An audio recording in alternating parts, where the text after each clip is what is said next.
আমেরিকার কলিজায় আঘাত করেছে ইরান। ইরানের একটি ড্রোন মার্কিন এয়ারক্রাফট ক্যারিয়ারের মধ্যে আশ্রয় পড়ে। যদিও আমেরিকা এটাকে অস্বীকার করেছে। আমেরিকা বলছে এই ধরনের কোনো ঘটনাই ঘটেনি, তবে তেহরান টিভি দাবি করেছে ভারত মহাসাগরে অবস্থিত মার্কিন এয়ারক্রাফট ক্যারিয়ারকে লক্ষ্য করে আমাদের ড্রোন আঘাত হানে। আমেরিকা কোনো অবস্থায় এটি ফেরাতে পারেনি, কারণ আমেরিকা ফেরানোর আগেই আমরা মোট 16টি ড্রোন নিক্ষেপ করেছিলাম এয়ারক্রাফট ক্যারিয়ারকে লক্ষ্য করে। এর মধ্যে একটি ড্রোন এয়ারক্রাফট ক্যারিয়ার হিট করতে সক্ষম হয়। এর আগে আমেরিকার একটি নজরদারি ড্রোনকেও ইরান ভূপাতিত করেছে। সেই ড্রোনটির দাম প্রায় 132 মিলিয়ন মার্কিন ডলার। ইরানের কামিকাজে ড্রোন চমক দেখাচ্ছে, চমক। মনে হচ্ছে আমেরিকা শুরুতে ইচ্ছামতো হামলা করেছে, ইরান কিছু বলেনি।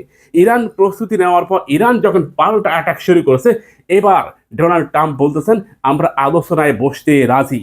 মুসলিম উম্মা যদি এই আলোচনায় বসে, তাহলে মুসলিম উম্মা নিজেদের আরও একটা বিপর্যয় ডেকে নিয়ে আসবে। আমরা মনে করি ইরান এই মুহূর্তে আলোচনায় না বসে সংযুক্ত আরব আমিরাত এবং কাতার, এখানে এই দুইটি রাষ্ট্রকে চিরতরে মুছে দেওয়া উচিত, কারণ এই দুটি রাষ্ট্রের ইন্ধনেই ইরানে অ্যাটাক করেছে আমেরিকা। ইরানের খোরামশার-5 আপনারা দেখতেছেন। ইরান জানিয়েছে আমাদের কাছে কমপক্ষে 2500 খোরামশার-5 রয়েছে।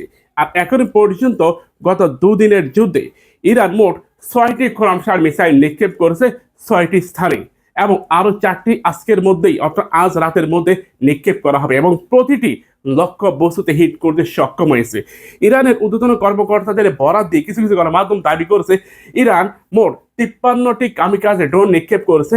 এর মধ্যে 41টি ড্রোন হিট করতে সক্ষম হয়েছে, বাকিগুলো বিভিন্ন জায়গায় ভূপাতিত হয়েছে। প্রিয় ভাইরা, কাতার এরই মধ্যে 4টি ড্রোন ভূপাতিত করতে সক্ষম হয়েছে, যদিও কাতারে মোট 11টি ড্রোন হিট করতে সক্ষম হয়েছে। প্রিয় ভাইরা, কামিকাজে ড্রোনের বাহিরেও ইরান মোট 14 ভ্যারিয়েন্টের ড্রোন নিক্ষেপ করেছে। শুধু যে কামিকাজ ড্রোন নিক্ষেপ করেছে তা কিন্তু নয়, ইরান তার সবচেয়ে ভয়ঙ্কর যে খোরামশার-5 এগুলোকে ইরান এখন ব্যবহার করা শুরু করেছে। তবে ইরানের সবচেয়ে গতিসম্পন্ন যে মিসাইলগুলো ফাতা-1 ও ফাতা-2, এগুলো যথাক্রমে 1500 কিলোমিটার রেঞ্জের মধ্যে যে কোনো স্থানে হিট করতে পারে। এই কারণেই ইরান এই খোরামশার-5 থেকে শুরু করে খোরামশার-6, খোরামশার-4 এগুলোকে আগে ব্যবহার করতেছে। ইরান ইতিমধ্যে জানিয়েছে আমরা এরই মধ্যে আমাদের ফাতা-1 ও ফাতা-2কে প্রস্তুত করেছি আমেরিকার এয়ারক্রাফটকে লক্ষ্য করে, আর এগুলোকে হিট করা কিংবা এগুলোকে প্রতিহত করা আমেরিকার পক্ষে অসম্ভব। ইরান জোর দাবি জানিয়েছে পৃথিবীতে এমন কোনো এয়ার ডিফেন্স সিস্টেম তৈরি হয়নি যেগুলো সেজিলকে ঠেকাতে পারে। সেজিল আপনারা টিভি চ্যানেলে বিভিন্ন জায়গায় পত্র পত্রিকায় গণমাধ্যমে দেখেছেন, শুনেছেন সেজিল সম্পর্কে। প্রিয় ভাইরা, ভিডিওটি শেয়ার করুন। একই সাথে যারা ইরানের খবর প্রতিনিয়ত পেতে চান তারা আমাদের পেজটিকে ফলো দিন এবং আমাদের চ্যানেলটিকে সাবস্ক্রাইব করে পাশে থাকুন।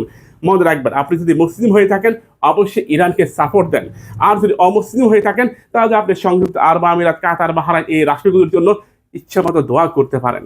আমাদের একজন বাংলাদেশি নিহত হয়েছে, কিন্তু তারপর আমরা ইরানের পক্ষে সাফাই গাবো।